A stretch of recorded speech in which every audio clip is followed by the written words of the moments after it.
Welcome to the Photography Opinion Podcast.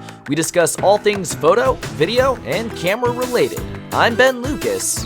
And I'm Stuart Marlantis. And this is Photo Op.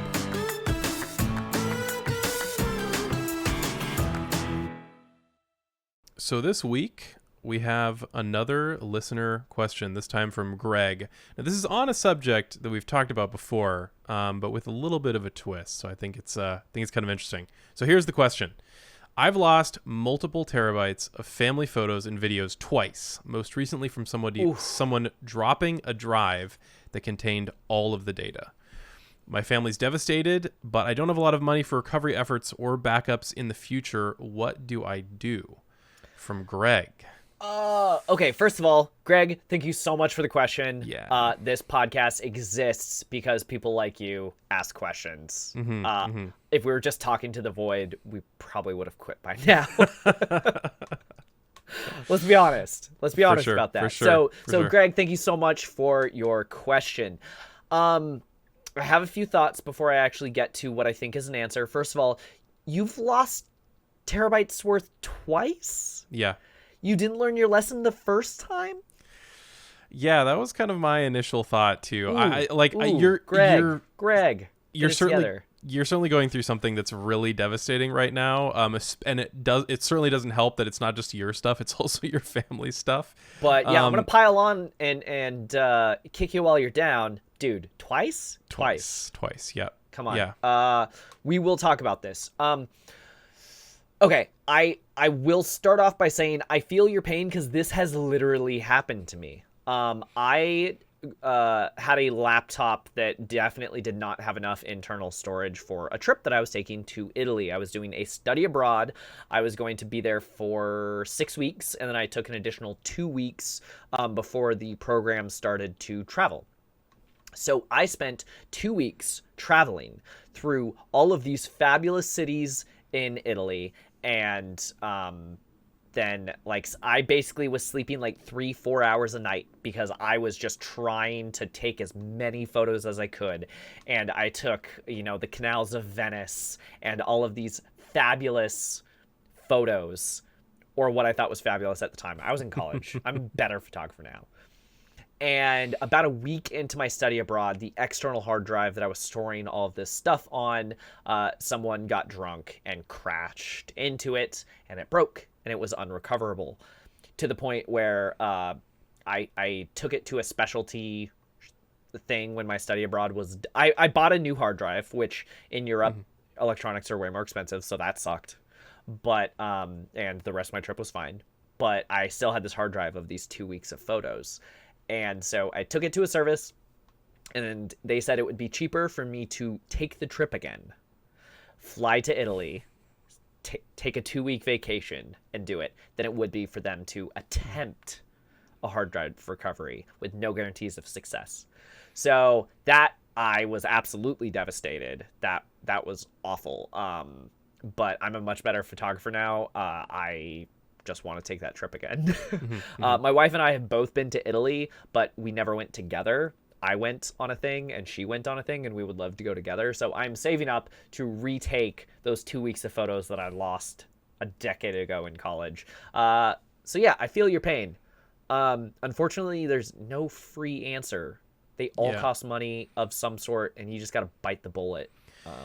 Yeah, as far as recovery efforts, if you say that you're on a budget already, there's going to be some place that will give you a quote without you having to pay them. I think they're probably not worth even looking at if they don't do that. So you might look around, see if you've got a local shop, or heck, maybe you've got a friend that's into this kind of stuff. I know I've done data recovery things, not super forensic, but I've done some data recovery things for friends just to help them out. But this sounds like mechanical damage, and that's quite complicated to deal with. And potentially the data is just destroyed.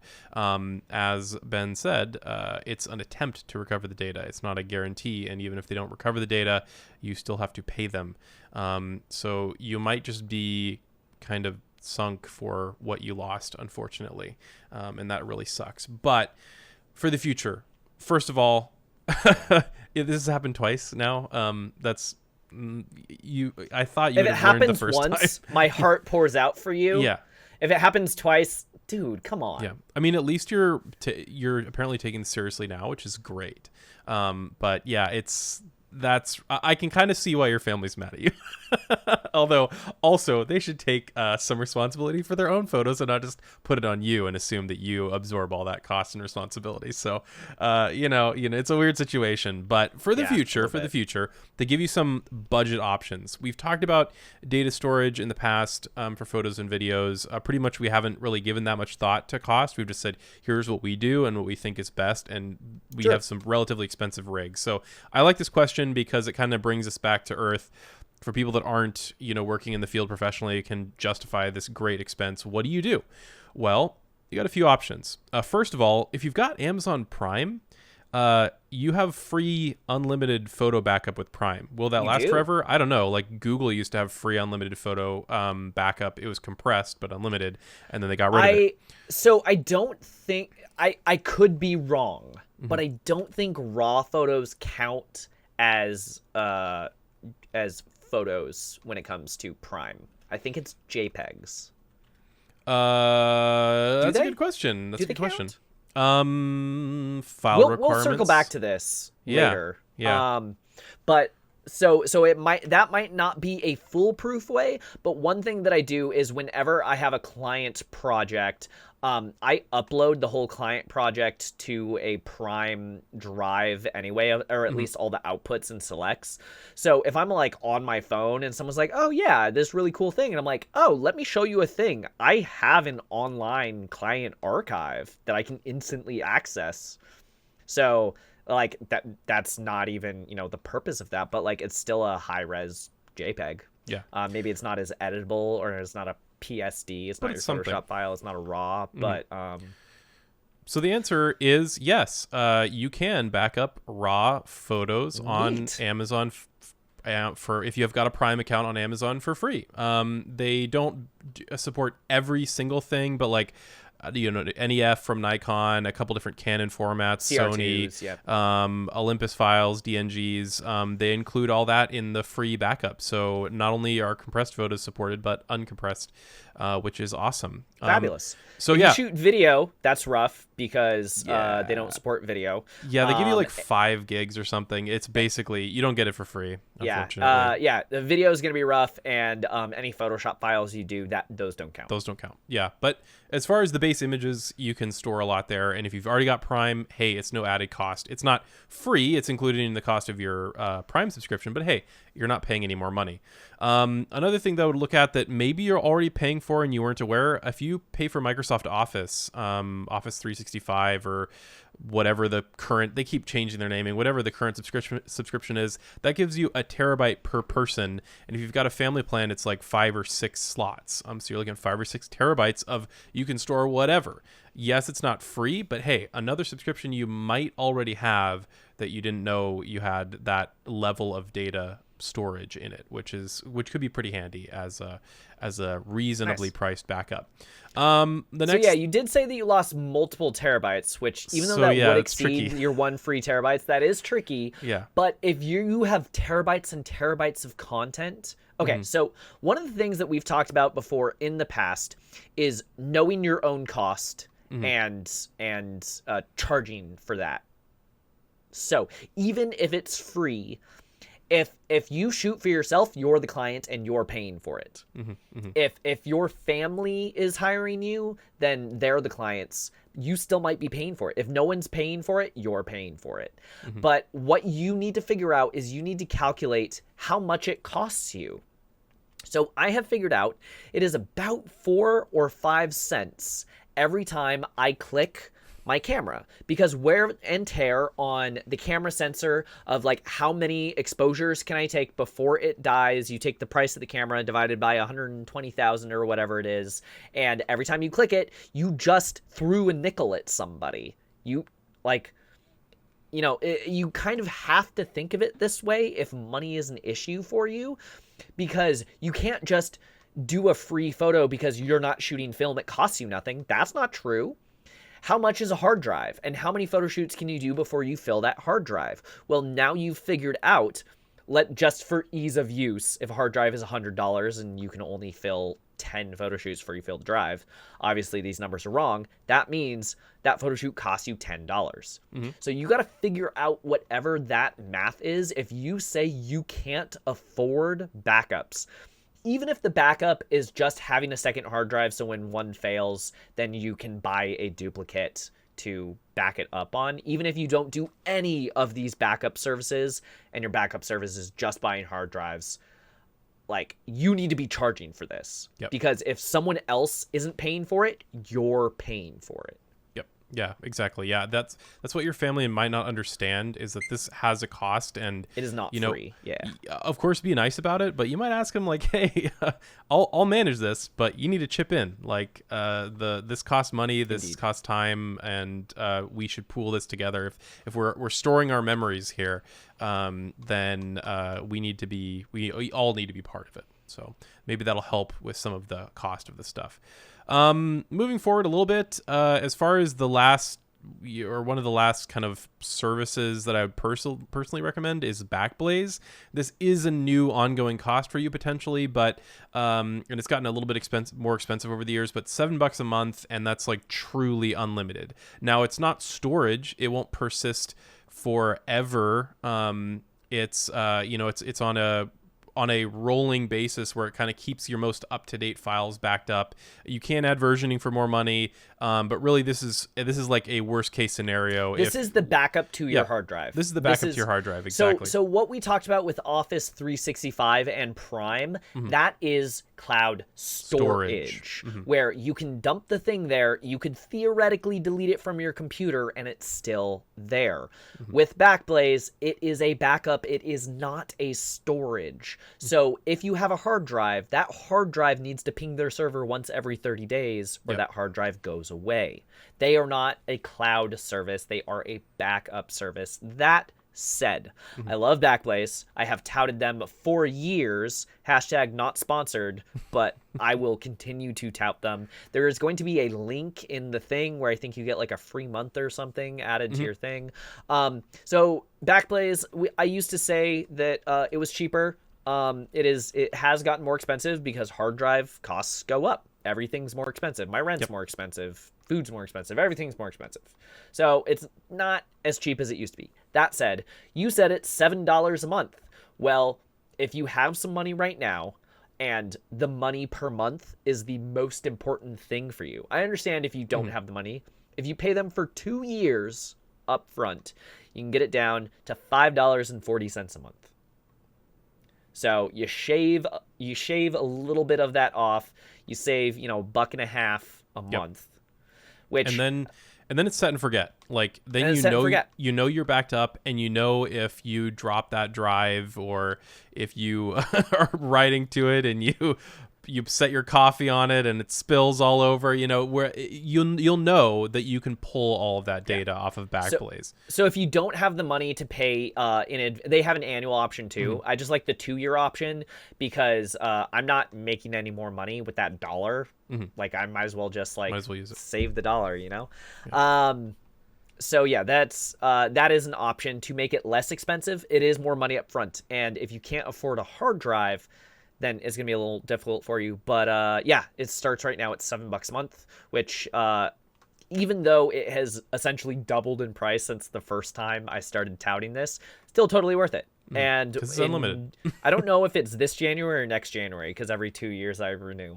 But yeah, whenever my bill comes up due, I'm going to pay it because it's totally worth it. It's a fabulous service. For sure.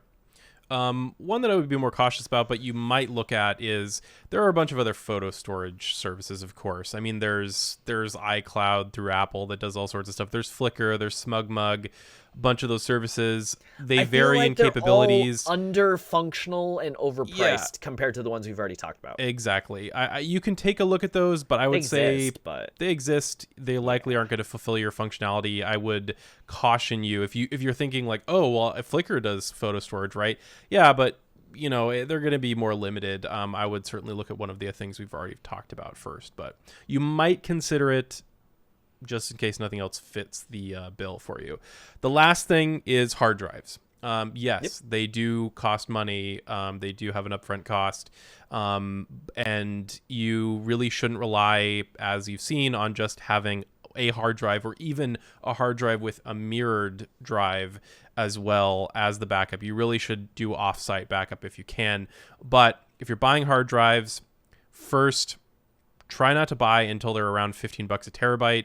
As of late 2021, the pricing has kind of come back down due to like Chia and mining and COVID insanity. It's now going back down to about $15 a terabyte. But it being $15 a terabyte is cheaper, because I remember when we did our very first episode and started benchmarking like Backblaze pricing and hard drive pricing, we were talking about $30 a terabyte. Yep. Yeah. So things are coming down. So yeah, the tech is getting better. Things are getting smaller. Things are getting cheaper. Hard drives are they're accessible. So if you buy, a 10 terabyte drive, that's $150.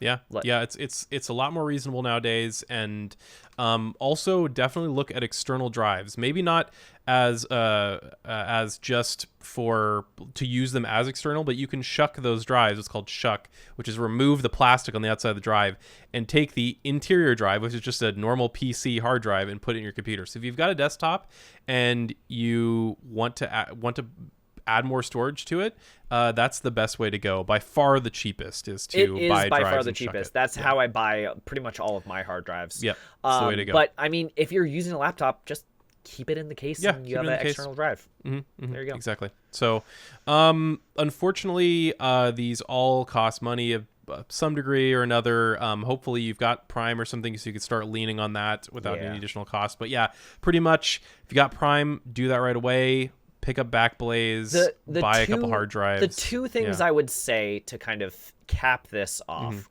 is, I understand nothing is free. There are pretty much no free options. There are options that are very cheap, but that's also relative, because cheap to one person is not cheap to another. I feel like all of these are affordable. If you don't, you really have to ask yourself, why can you not afford that? Is it you can't afford that because you're not charging, in which case you need to charge? Or like, is it just not that important to you? If it's not that important to you, you also can't be mad when it's gone. Like, I feel like a terrible person being like, haha, your photos are gone, that's on you. But like, kinda? Yeah, it's and you alluded, I'm not sure if all of these are family stuff, but you did allude that family stuff was lost in this, and they're your clients on some level in this instance. Yes, they're your family, but you probably need to approach this and say, hey, I understand I'm devastated too. I understand the upset, but if I'm going to be doing this, you need to help me with this. This has some cost, and then hopefully you can offset this. So he did say multiple terabytes of photo and video. And video is not video is going to blow past your Office 365. Video is not included in Prime. You still need to buy the hard drive to be able to back it up to Backblaze. I don't do a lot of video storage, but Stuart, you do. And you have a policy in place where people can give you money and or hard drives for the service that you're providing them. And Greg, in which case the service is you taking and theoretically storing all of these photos and videos. Yep. It's a real thing. How do you ask people who are abusing your server to chip in? What is the thing Greg can tell his family, because Greg can't afford it and the family needs to chip in if they want him to keep storing this video? So this is, I think, client education. I know it's your family, but your family is clients in this. Client education is my favorite phrase. I think this is client education. My favorite phrase. In my experience. So I have stored like a lot of client video work and stuff pretty much indefinitely, but there's a built-in cost for that. And generally, when I'm informing somebody that's either abusing that storage or needs a lot of that storage for a long period of time, in my experience, people are relatively reasonable. They just don't know what it actually costs. And I'm like, hey, look, electricity is expensive. Storing this physically, it's a lot of space. It's actually a full like rack mount rig that I have. This is a lot of physical space to give up for this.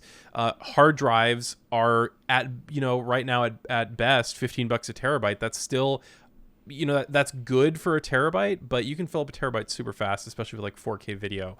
And so usually it's just a nice conversation. You don't go in accusing people and saying, how dare you not know what this costs? You need to give me money right now.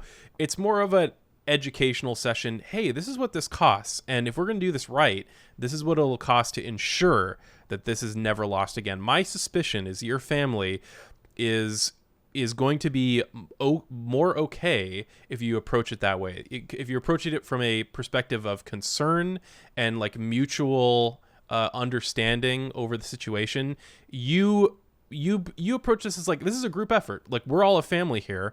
We want to make sure this never happens again, and here's how we prevent this from happening again. And then I think they would most likely understand.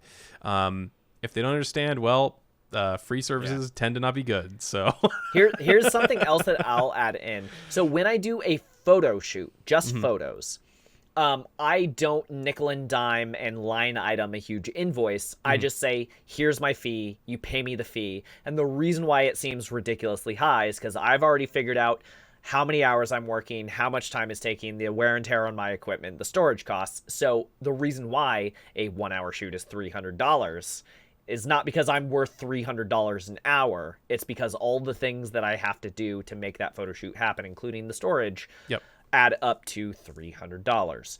Now, when I do video projects, though, every video project is a unique, beautiful butterfly, and so I don't flat rate, I line item. And one of my line items is I charge $1 per gigabyte. Not terabyte, gigabyte. Now, add that. And for most projects, because I don't shoot a ton of 4K video, for most projects of like, they're already paying me $500, $1,000, $2,000. So when I tack on an extra $40 for storage, they're like, okay, that's just how much that is. But that goes directly towards me, like the electricity and the replacement hard drives and memory cards, because memory cards go bad too. And that I basically just kind of have a gear replacement fund that $40 gets set aside to when it hits my bank account, and then when I need to buy a new hard drive, the money's there. And maybe you don't want to do this for your family. That's the other angle for this. Like, you should certainly do this backup for yourself. Maybe not for your family, but if you are, I'm just saying, like, when I charge a client, they're already paying me money. I mean, in general, maybe you don't want to be responsible for storing your family's photos and videos at all. Like, right? That's true. You should do these backups for yourself, no matter what. You don't want to lose your own thing. But like, if your parents, for example, are being really overbearing about this and they just won't accept, they're like, you're our child, so you should be doing this for free, even though it's obviously potentially great cost to you, especially if you're limited on your budget. Maybe you need to tell them, look, I can't afford to do this anymore. You're going to have to buy a drive or something, and you're going to have to store it, because I literally cannot afford it. I don't have the money for it. And just try to kindly but firmly tell them that you're not going to do this anymore, because this might just be more stress than is worth it for you. Especially, like you said, if money's tight. Like, I keep coming back to this aspect that you've reiterated, that money is tight here. If money's really that tight, maybe this isn't your responsibility anymore. Maybe your parents need to be responsible for their own photo and video storage. Maybe your brothers and sisters need to be responsible for their own thing, and it's not all on you. And so it doesn't come down on your head when there's a problem due to the frank lack of support that they've given you. So I don't want to assume any of your relationships with your family, but just an idea, just throwing that out there. in my family, I give my mom a family photo at Easter and Christmas, and the rest of the year my parents get charged double. There you go. So yeah, the lesson to take away from this is charge your parents double for storage and be happy. There you go. So yeah, thank you, Greg, for bringing us this question. Hopefully we were helpful. We feel for you, but please don't make this 3 times. If you come back to us with this question for the 3rd time, we might be a little bit less charitable. Back up your stuff, people. If you have questions or ideas for future episodes, you can email us at hello@photo-op.com. nomcreative.show. Watch us on Ben's YouTube channel at NomCreative. As in Om Nom Nom. Share this with a friend, and you can listen to Photo Op anywhere podcasts are sold. Or download it. Because it's free.